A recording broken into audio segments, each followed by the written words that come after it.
Today on Forbes, a Trump win could be costly for Boeing and aerospace and defense. New Boeing CEO Kelly Ortberg has a full plate. His Seattle area assembly workers are on strike. Customers and regulators are breathing down his neck to fix manufacturing quality problems with the company's commercial airplanes, and his defense and space division is bleeding red ink. But if voters return former President Donald Trump to the White House in the November 5th election, he could face a plane load of new problems. On the campaign trail, Trump has promised to enact sweeping tariffs on imports that would ignite trade wars that could make those waged in his first administration look like a water gun fight. Defense spending and exports could be threatened, analysts say, and conservative ambitions to overhaul the Federal Aviation Administration would cause turmoil at a time when the agency is deeply engaged in trying to diagnose and fix systemic problems at Boeing. Trump has proposed tariffs of 10 to 20% on every country that trades with the U.S., and 60% tariffs on China. Trump and his supporters claim doing so would bring manufacturing back to the United States. The Coalition for a Prosperous America, an industry-supported group that has lobbied for more trade protections, projects that a 10% universal tariff would create 2.8 million jobs. However, for Boeing and the rest of the U.S. commercial aerospace industry, which generated a $47 billion trade surplus in 2023, the Trump tariffs would be terrible. Richard Abulafia, a managing director at Aerodynamic Advisory, said that the tariffs and the retaliation they might inspire would be, quote, absolutely ruinous if enacted as planned. Tariffs might work assuming the other guy does nothing, and history says that's the dumbest assumption ever.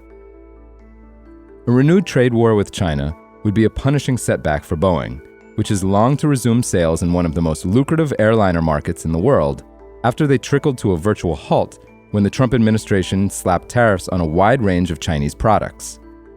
In 2018, 24% of Boeing plane deliveries were to China, but from 2019 till December 2023, it didn't make any. Tariffs would mean higher parts prices for Boeing, which has a global supply chain.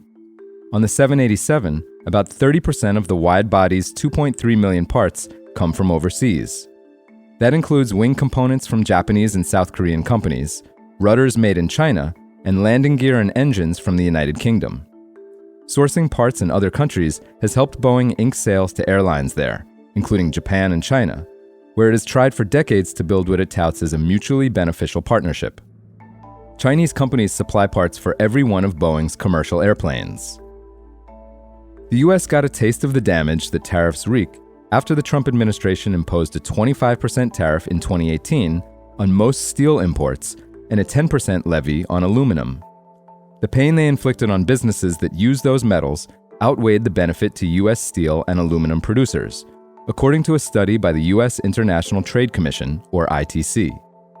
Domestic steel and aluminum production rose by $2.3 billion by 2021, but the tariffs depressed output by $3.5 billion at U.S. makers of things like tools, auto parts, and machinery, this according to the ITC. Those and other tariffs the Trump administration imposed on $350 billion worth of Chinese imports in 2018 and 2019 may actually have led to a net loss in U.S. manufacturing employment, economists have estimated, because foreign retaliation and higher costs destroyed more jobs than the barriers to imports created. Another area of uncertainty for Boeing and other defense contractors? What a second Trump administration would mean for defense spending. Trump's last acting defense secretary, Christopher Miller, has claimed the defense budget could be cut by half, while Trump has promised to bring billionaire Elon Musk into his cabinet to slash federal spending.